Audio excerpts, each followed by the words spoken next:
Hello everyone, thank you for joining us on this product tour of Linkfresh. We are recording this session and we will distribute it afterwards. My name is Sheldon Peacock. I'm the delivery team lead, which means me and my team are responsible for keeping the promises we make in demonstrations like this. I've been working for Linkfresh for 4 years, and previous to that I was a customer and have worked on a number of projects in those times. I'm keen on sharing the power of ERP and good business processes with anyone that will listen, and also to those that don't. And today I'll be leading you through today's session. Just a little bit of housekeeping. We understand that GoToMeeting has had some disconnection incidents of late. So if you are disconnected at any time, please do try reconnect. I would appreciate it. But the video will be made available to all those on the call afterwards. Also, we'll be having a Q&A at the end of the demonstration. Please feel free to type your questions into the chat box during the demonstration. Sarah will collate those for us. And any questions that we don't answer, we will respond to personally post the demonstration. And should you want a feature-rich deep dive at any time or personalized demonstrations, please feel free to contact Sarah or your account manager or anyone in the sales team that you're dealing with, and we'll arrange for a bit more detail on what you're going to see today. First, to tell you about Linkfresh and its relationship with Aptean. Aptean acquired Linkfresh back in August of last year, and Aptean is a global provider of critical software. They work in many countries. They have across a number of industries, and the goal is to be a solution provider for core systems within your organization. Please feel free to go to the website to look for more information. Within Aptean as a whole, let's focus on a bit about what is this organization. Aptean is doing about 300 plus million a year. We have over 4,000 customers, and we specialize within the, or at least Aptean will try to specialize within the Microsoft stack, providing solutions that are based on all the Microsoft products, from the Azure servers through to the ERPs into the reporting side of the equation. The idea is to help you with the supply chain at all levels. I'd like to move on to our food and beverage strategy moving forward. The strategy is based on keeping the best of breed solutions for each of the food industry segments. It provides our customer base and partners with access to the best and broadest food industry software and functionality that we have available. An important element of the strategy is accelerating the product roadmap through acquisitions. And as you may know, Aptean is a portfolio company. It's backed by 2 of the largest private equity firms in the US, and is in the last 18 months has acquired 4 organizations, all with food and beverage related, and all built on the Microsoft platform. There's Linkfresh, as you know. We have also acquired Just Foods based out of Toronto, Beck in California, as well as Schouw based in the Netherlands. There's also been other acquisitions more recently, like Paragon Software, which is a UK-based transportation and fleet management software company. These acquisitions give us the opportunity to grow more rapidly and compete more effectively in the marketplace by covering more of your supply chain. Ultimately, the aim is to become the leading food and beverage ERP solution in the world. It's quite ambitious, but there's a lot of momentum behind this, and an exciting journey, which we'll hope you'll join us on. So just a bit more about Aptean. Aptean is not just food and beverage. There's also many other products within the Aptean portfolio, which are complementary to the products and the food and beverage products that we offer. Parts of the work we are doing behind the scenes is to evaluate the fit and build suitability, and build suitable integration points to these products. And we'll be releasing more information over the course of the year. There's also forms parts of the wider BC roadmap, and you'll hear about those on any of our other presentations. So a bit more about Linkfresh and our customer base, so a bit more focus on today. These are some of the customers.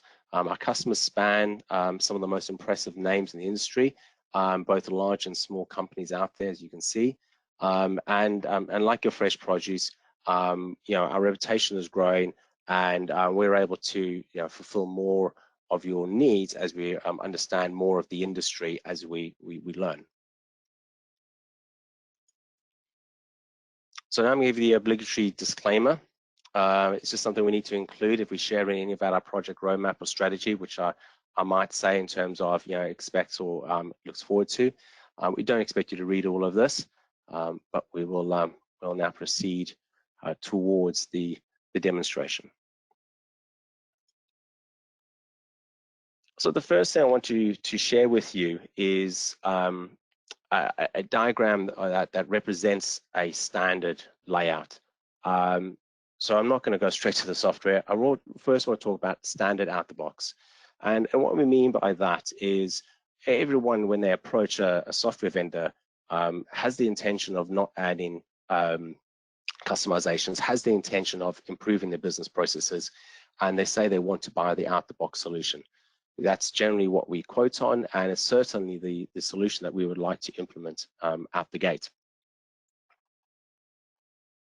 However, that solution is based on the premise that everyone works to a given or known standard. And within the fresh industry, there are a few standards. We'll give that. Each produce is slightly different, and you need to understand them. But generally speaking, you all have something where we have an intake, goods coming in, procurement. You have some sort of storage area within it, be it on-site or off-site storage. There's always a production environment. Now that may be a grading, sorting, it may be a QC environment that you're running through. And there's certainly a production environment where you're packing something. It may just be a reseal, it may be straight into bags, it may go through a process of some kind. You will be storing that product, be it short-term or long-term, and then it goes through a dispatching process based on the sales activity.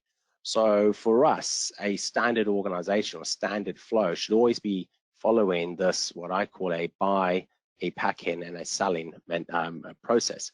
And we will try to understand that with you and get you to follow a standard process, because if you follow a standard process, you're more likely to be able to adopt a standard processes or standard ERP's processes. Now, the reason why I take you there first is so I can bring you up this colorful diagram. This diagram is trying to depict what happens within most organizations in terms of a standard flow. You all buy something and receive it via some sort of purchasing mechanism. We have a consignment here that links two mechanisms together. This could be any sort of group. More importantly, when you receive something, it goes through production processes. In this case, it's a grading, a splitting, a sorting, something where one thing is turned into many, and then that thing can be packaged, or this lot number 4 and lot number 7 could be mixed together to produce a mixed pack. So most organizations are doing combinations of this all the time. They're splitting stuff or mixing stuff. Sometimes it's a straight through, that's the easiest of them all, but I very seldom come across those.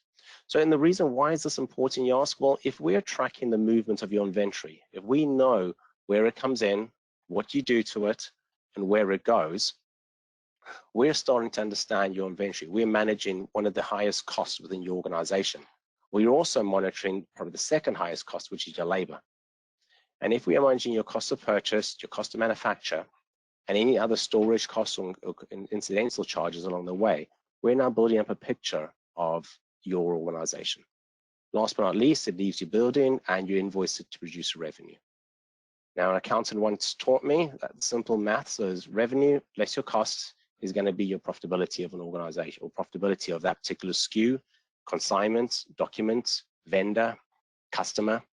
So if we're tracking all this information, if we have your inventory flow on screen and we know where it came from, what we did to it, and where it went, the buy, pack, sell, we are going to be able to give you some sort, or should be able to give you some sort of profitability information. Within the Linkfresh, we add in some additional functionality around grow returns and purchase invoice, grow returns, manipulating the purchase invoice to ultimately update the costs. This grow return is part of the act of understanding that not everyone pays on purchase. You pay on either a grade out, so what did I get from the grader? You pay on a pack out. It may be you only pay for the good stuff you can sell. And it may be that you only pay or take a commission based on the sales you get. And this grow return allows you to determine which of these particular payment methods are best suited for your organization, for your vendor, or even the sales or the purchase order you're running for today. And this is the feature that allows you to the most flexibility within the payments system.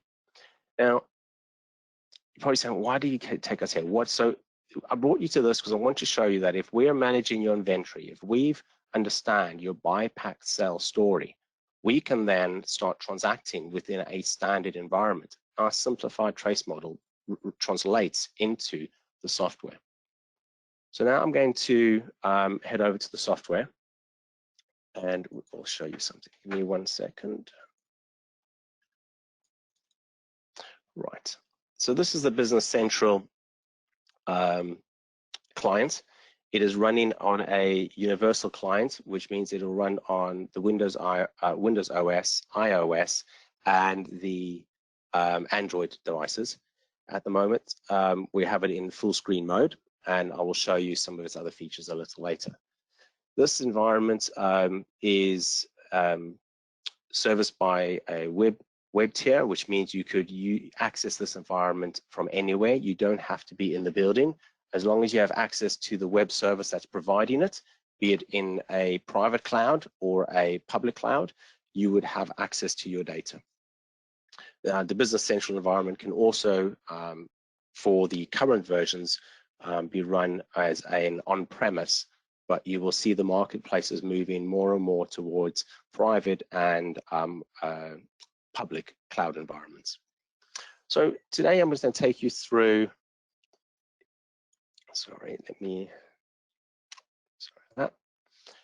Right, today I'm going to take you through what I talk about that buy, pack, sell environment.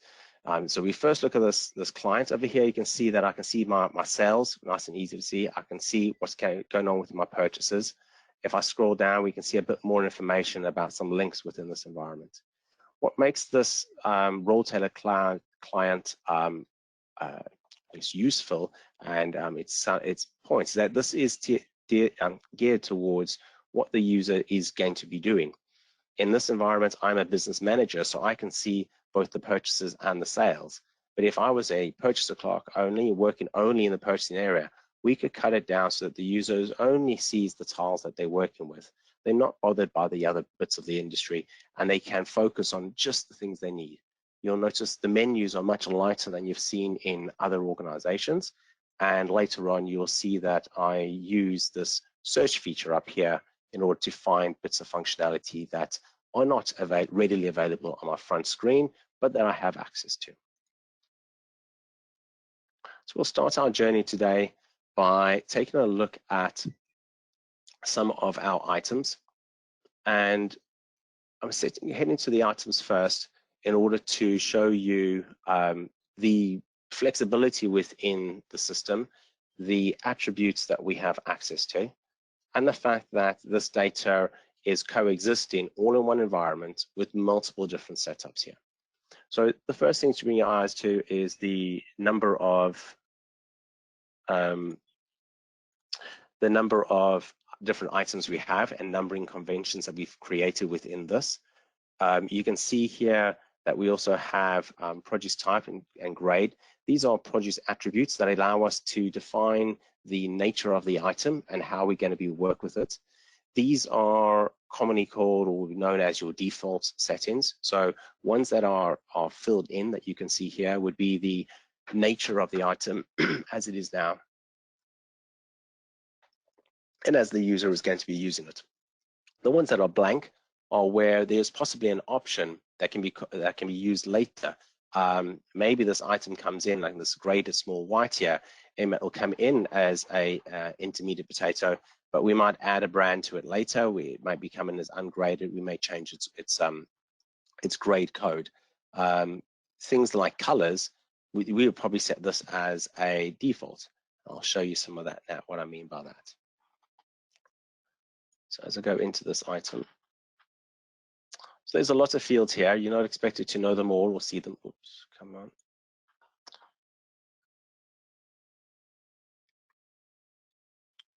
Within these fields, I want to take you down here to show you the attribute sets that we're using and how we have configured that some of these, like this graded small whites, that the small and the whites are fixed a lot. So these are a part of its nature. It will not change no matter how you process this item. This should never change. However, the packing spec is set to be in this case, a box 1000, and we could receive them in 1,000 kilogram boxes. It may be that you get them in Dough Labs 400 kilograms, and you want to be able to change this. So this is set as a default, but it might change at another point. I want to take you to show you our finished goods item. Our finished goods item has a little bit of extra setup in it because it gets made from something else. As I scroll down through this, you can see here that within the finished goods item, I've also said that the country code is mandatory whenever I'm working with it. So if I'm buying or selling or working with a finished goods code, you absolutely have to configure or fill in the country code.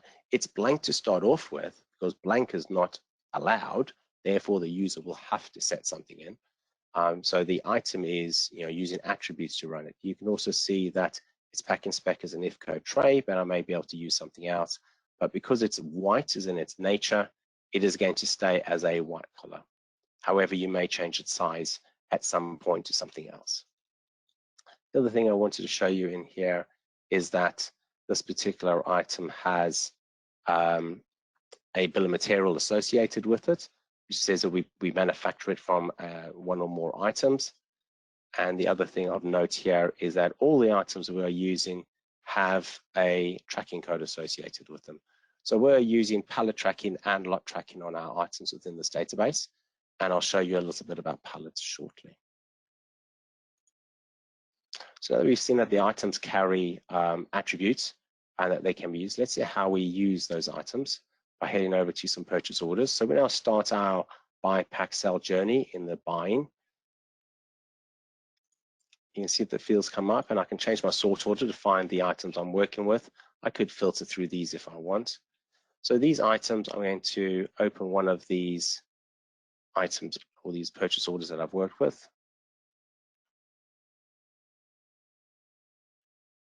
In this particular purchase order, we bought some raw material. It had a packing spec and it had the country of origin associated with it when we bought it. So this is saying this is the item we expect to buy and that we expect to receive. It has the quantity associated with it and its price. So this is a minimum what your purchase orders would be looking like. We could associate more information with it if you were being more precise. When you receive these items, so I'll go to the receipts because this one's been fully receipted.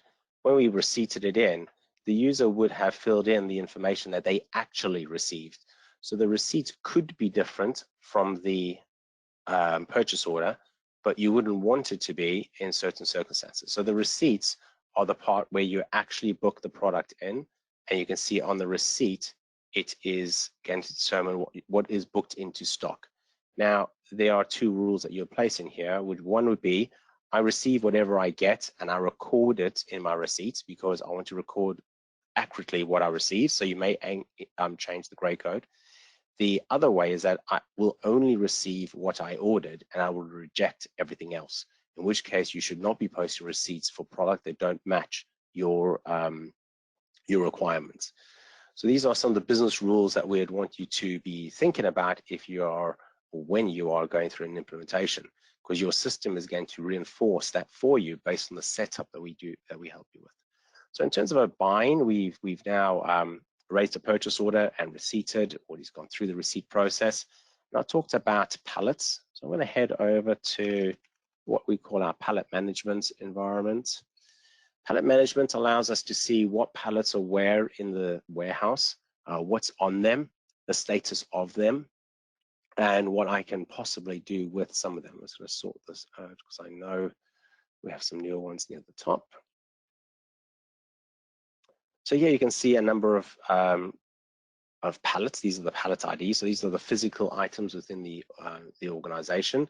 You can see what is on these. Now these are potato boxes, so each one is only holding one item, but a pallet can hold multiple items. You can see that we now have the attributes of the item recorded on this pallet. But now these are not the item attributes that were on the item card. Those are the defaults. These are the item attributes as per the lot that we booked into stock. So when we book it into stock, we associated a lot with this product, and this lot is going to have certain attributes. These attributes are available for us to see here. And these are the attributes that your goods in clerk would have filled in as they were booking the product into stock. And this is why we go back to that whole keep inventory right mentality. If it's right first time, right at that front door, then your system can now plan against it. You know what you've got in stock, and you can start working with it. You can see that the lot is aware of its own inventory within its organization. And we do have a number of other fields that track its quality status, any dates that have come in against this product. These ones don't have any dates as they're raw material potatoes. And there may be some additional details you want to allocate to. So these are the attributes of the product we are looking at now, and the attributes that are on this particular pallet. So pallet management allows us to see what's on the pallet, its attribute set. It also tells us where it is in terms of the item. So you can see here that it's in our Lincoln location, and it's either on one of the production lines or a grader out or a grader inline. As I move down, you can see some of them are in our receipt bin, which means that they haven't entered our warehouse yet. They're going through our initial checks. You can also see, if I scroll over to the right a bit, maybe where they are, here we have the number of QC blocks and the reason codes. Now these QC blocks are booked in, are determined by its setup, and these are the method by which we are stopping the system is stopping you from using something that hasn't yet been quality controlled. So this is saying there is still one QC block on this item. If I drill down on this number, it'll tell us what that QC block is. That QC block is currently a pick block based on purchase, and that was put in place. So right, we bought something, we booked it in via the receipting system. It arrived in our warehouse. It has been put away into, in this case, we moved it straight to the grader. But strictly speaking, the system is not going to let us consume it into its production order because it has a block on it. Even though it's sitting in the grader in, we at least know where it is, but it hasn't yet been released by the quality control system team. So this quality system here is what is your controls within the stock system. So now we talked about production there. So what I'm going to do is just go in here and I'll search for my release production orders. Oops. Now within the release production orders, we have this list here that is showing us what's currently in the factory. So this is our Lincoln factory, and you can see here we have a number of production lines, the grader, pack 1 and pack 2. The lines are packing different items, and they also have different statuses against them. So our unplanned production orders up here on the lemon line, they are waiting for someone to put them onto a production order, or onto a production line so that they can be processed. These ones that are complete have been worked on in the shop floor, which I will show you shortly, but they haven't yet been finalized by the team lead. These ones are planned, not started, which means I know that they're on this particular production line, so pack 2. I know that they should be worked on on the due date based on the planning cycle, but I haven't yet started them. And here you can see that I have a few production orders that are in progress already on my shop floor. And so we can see that the team are working on these. So let's go see what the team are doing at the moment. And the first thing to do is I need to log in with my super secret password that everyone sees every time. Right. I'm onto what is our touch screen environment. This is designed to be on a touch screen where a mouse cursor would be your fingers, and hence the buttons are nice and big. You can press them with gloved hands, and the environment is designed to allow someone to see quickly what it is they're working on and where they are within the day. So on this pack line here, you can see that I'm running in my production environment. It says, okay, I'm in production. I have one production order in progress, and I am making, in this case, my small and large mix. I had a second production order that is currently stopped. I was working on it earlier today, but for some reason we have changed away from this item, or at least this production order and moved to the other. So we have the ability to change jobs on the fly. We do know that certain of our soft fruit and even our vegetable packers, they need to be flexible in terms of when you start and stop lines. So we may load a line with 5 or 6 jobs, and the line will work through what it can, when it can, as it can. So it needs flexibility. So it's not, but we can make this list go top down. Within this job that is running, we can head over to the grader. Let's see what the grader is doing. And over here, you can see they are working top down. In this case, there's one for 20,000 that they need to produce and one for 1,000. They currently are, if you look at the output screen, these are the items that they are currently working on their grader. So they are receiving in raw ungraded potatoes. It is running across the grader, and this grader is simply outputting small, medium, and larges. These are the quantities that we expect them to get out based on a grading profile that was determined for the family. And a family is a case of, one mixed product comes in, many other products come out the other side. So this is a grading profile. This is the expectation based on what our input was. You can see we have a pallet ID that is different per item. So we know that each item will output into its own pallet with its own lot number for traceability reasons. And the output screen is simply a case of select the item you're on, click the quantity, type the number you want, and then click the output button. And that will create an output of a kind. If we go across to the consumption screen, you can see here that this the grader has had all its pallets loaded, brought to it already, and they are ready for consumption. But if you remember correctly, I showed you that they were all still with a QC block on them. So these pallets will not be able to be consumed until the QC block has been released. But you can see here that we have a FOSS tab, so you can quickly consume all of it, or you can type in how much you do consume if you're working on a tray by tray basis or a kilogram by kilogram basis. We also have packaging labels that can be consumed within your production environment.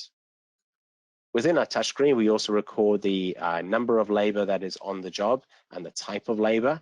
We can have as many of those as you require, and we are always recording time and value against it. So you're getting where possible, an actual time and an estimated cost, because these are, this contract rate may be amalgamation of your staff, not necessarily at their full rate. We also record downtime against your products, allowing you, or at least your lines, having downtime. We'll put the line onto a hold and stop the timer while a breakdown occurs. You can then report on that. And last but not least, we have a short interval control module that, depending on your configuration, will allow you to record your output at a specific point in time that allows you to then use the remainder of the data to do your OEE reporting should you wish to be going down that route.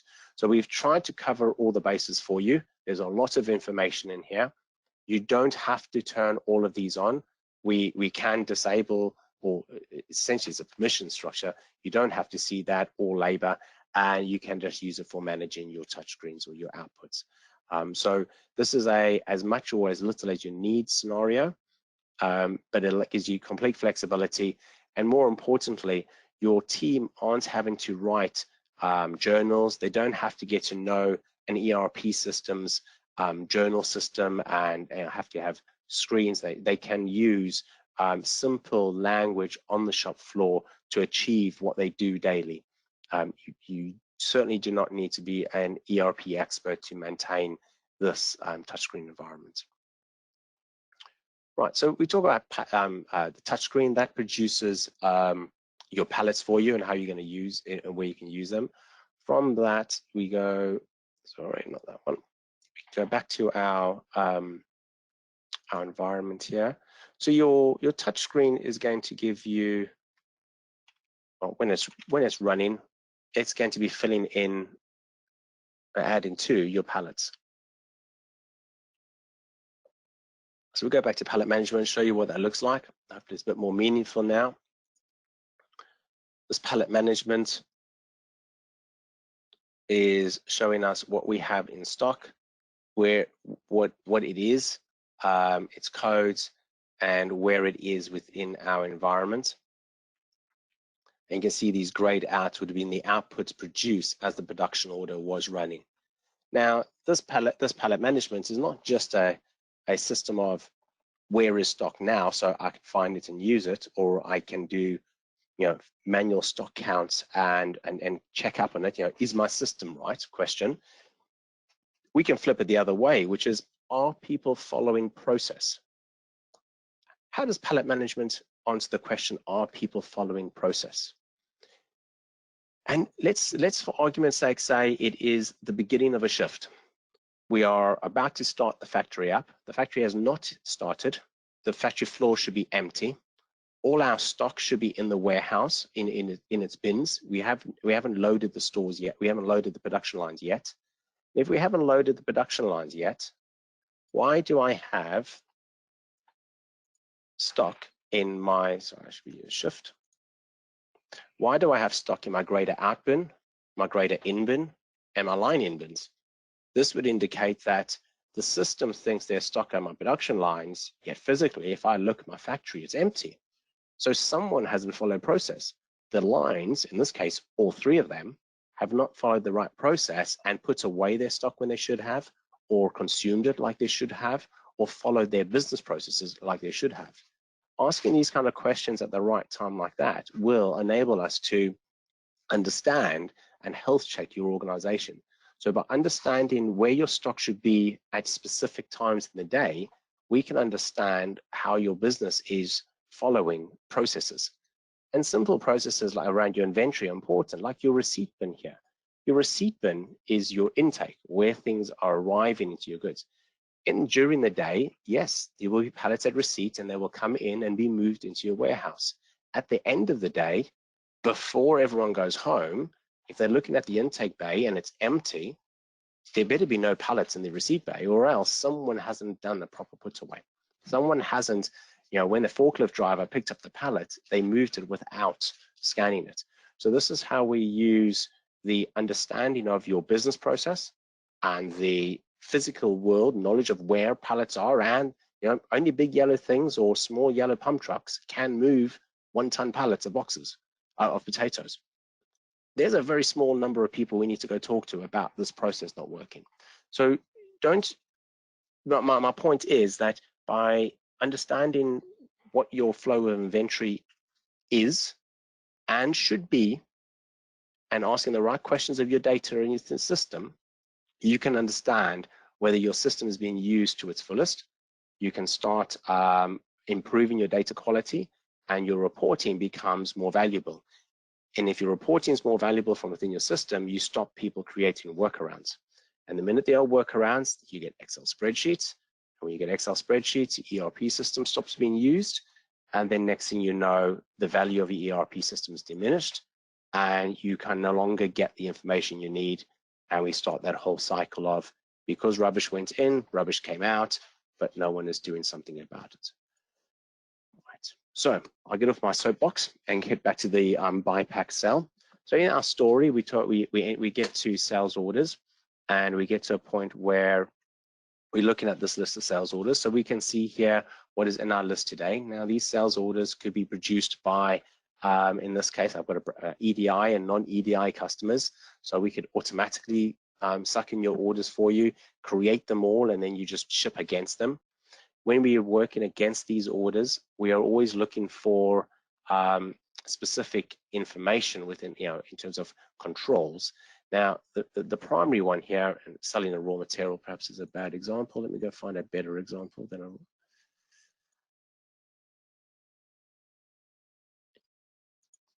let's go find what we got in here. There we go. So this one click. This item was a finished goods item. This finished goods item has some attributes with it. And when we sell into a customer, slightly different rules to a purchase order. With a purchase order, you raise an order with the intent to purchase, and it's a list of attributes are the attributes you want to receive, and you make a judgment call during receipt of whether you're going to receive them or if you're going to reclassify them on receipt. With shipping, it works slightly different, especially the fresh industry, in food too, in that when the customer places an order for a product, they want that exact product. There is very seldom any negotiations of what you're going to send them. So you need to make sure that the attributes in terms of the produce type, varieties, colors, packing specification, any size information that is set needs to be correct. You're not allowed to send something else. If the country of origin is specified, you have to send only the South African product. You can't send British to them, or if it's British, you definitely can't send something else. And as we all know, that there's also the local. So we often identify the Scottish, Welsh, and Irish borders, and that we attempt to sell local. So you definitely don't want people selling stuff that they shouldn't. So the system is going to enforce these for you. These filters become enforcement now. Again, you save your quantity and your pack and spec, your units of measure. Where these come into their own, and we can go see, because this will either be a success or a failure when you go look at your functions, is, I'm going too deep here. Come on. So this palette selector is the back office way of checking what the system thinks is available for this particular line. Now, in this example, because it's a random one we've chosen, the finished goods, there's nothing that meets that example. And that goes to show you here that it's not just filtering, and the system is not just filtering a finished goods one, because I do have those in stock. It is filtered on all the other codes in here to make sure that the pallets are valid for it. So if going through the warehouse, a warehouse operative, even with his scan gun, will not be able to scan a random pallet against the sales order. They have to find exactly the right one. Now that's either a blessing or disguise, depending on your business process, but the system is going to enforce your rules as you want them to. And our rules at present within the standard configuration are enforce the sales environment. All right, so we've gone through the sales order and the picking process, how pallets interact with it. Now, I'm focusing primarily on the flow of inventory. I am sticking to the story because I want to show you something else around inventory. I want to show you, I alluded to it when I pointed to our lots traceability, or our lot flow, was the consignments. So in the consignments, and this I have my open consignments. These are consignments I'm currently working with on the system. These consignments are the way that Linkfresh track your product through its organization, through your organization, and through its own system. You can see here that our consignments have a trading basis. Most of these are grayed out for the customers that we're working with. They can also change to commission, depending on either the customer or the purchase order that you're working with. Now, the reason we are choosing these going in here is if I have a look at that one, that one. So we've gone into this particular consignment. This consignment has been processed through our system, and it gives us a few options. One of them is an item traceability. Now, this item traceability is very detailed, but it gives you all the information you need to know about what came in. So here's your receipt. What did I do to it? I went through a production order, another production order, and then later on I've sold it. Excuse me, down here is the sale. So this is a linear list of everything that I've done to it. It's more based for reporting. It's a source of driving other reports. Something else we've done which is more readable than a list of data is we have a consignment audit report. This consignment audit report breaks it into some handy filters for us to work with and some handy groups. And what it tries to tell you is, what did I buy? What did I do to it? How much did I sell it for?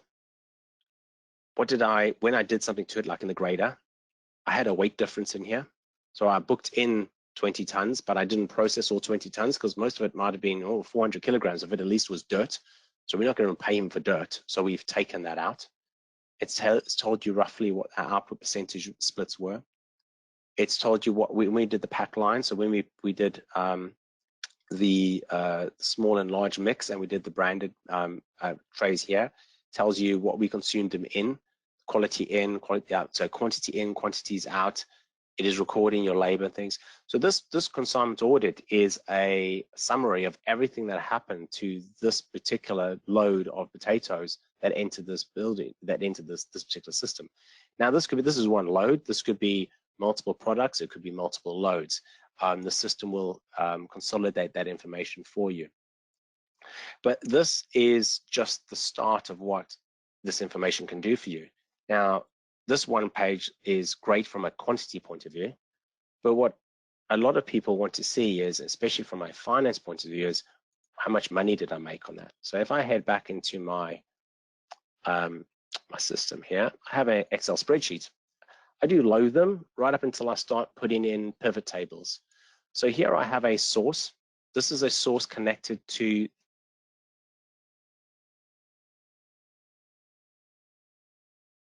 I've taken that data and I've pivoted it. What I have is, I'm back on my demonstration screen. I have my BC client in the background, and we were talking about this client here. So we have source data that's been pulled from the server. It has my consignments in here, 33, and I have a pivot table in the background that is pivoting that data. Now, this pivot table is giving us a simple, what did I sell?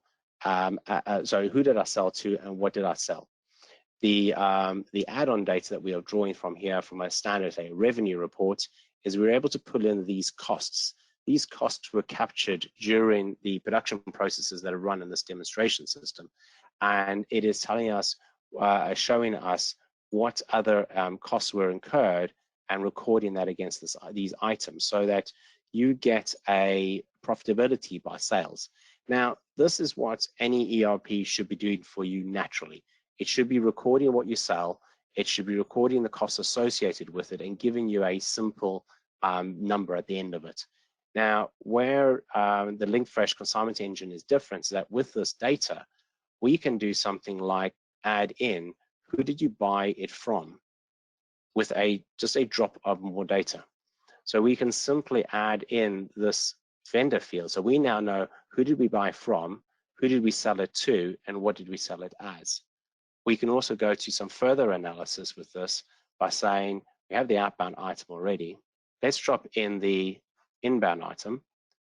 And if we take out the customer and vendor, we're now doing analysis by the SKU that we have purchased. So what did we bring in? What was its raw? And then what did I sell it as?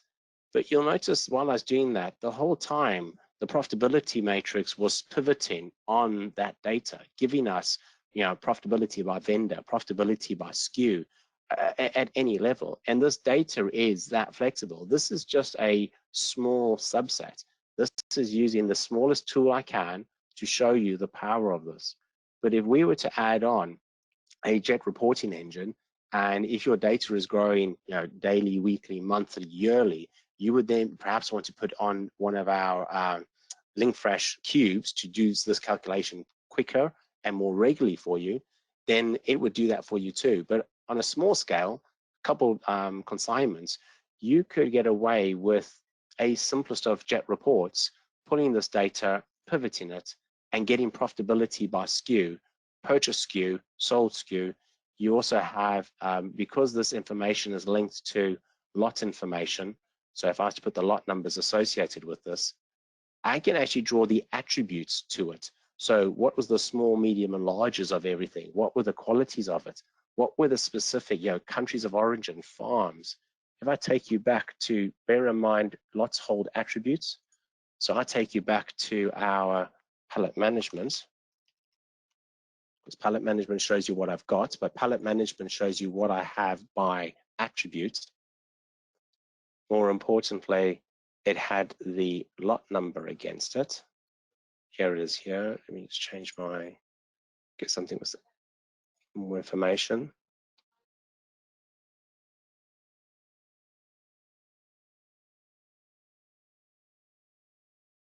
And if I go on here, remember these attributes. Now, because I have a lot number and I have a lot number in my reporting, we can start reporting by attributes that we haven't even started talking about yet. You can start doing a level of analysis you may have thought was not possible because the information wasn't there. But this is where I come back to my original presentation. Let's get that up here. Sorry, let's go through this. This presentation here is, if we know what we're doing with your inventory, we can track it. We can track your costs, your sales. We track who you get it from and where it's going. And if we're doing that, we can manage your organization for you. We can help you control it. We can help you report on it, and we can show you what information is valuable to you, or you can go find the information that's valuable to you and use it. Now, that is the demonstration as far as taking you through our processes. It is a taster on what we are capable of. I certainly prefer doing presentations that are more personalized to your environment, your particular sector, and your product. I certainly like my team to understand what is the nature of the data you're looking for and how we can get Linkfresh to show you our capture and supply that. So I'm now going to look at the questions, and Sarah can help me with any questions that we could answer for you. Yep, thank you, Sheldon. So we have a question in via the questions box, which is asking, can output be entered through integration with IoT devices? Yes, it can be. The touchscreen uses, in all instances, a mechanism called a journal in the background. So we can use the similar journals to what the touchscreen does and post similar transactions. It would be, I guess the IoT device would be the determining factor. But if it was a small footprint touchscreen, we absolutely could use our mobile devices or our mobile screens, or even the touch screen on a tablet in order for you to be able to be mobile. Okay, great. There are no other questions in via the chat box at the moment, so I'm going to give people a few seconds to type away if they want to add a question. If not, you can send your questions, as Sheldon said, to me at the beginning of the webinar, and I'm happy to get those answered for you after today's webinar. And we will also be posting a recording of this event. So again, if after sharing that with colleagues and you have additional questions, then please do get in touch.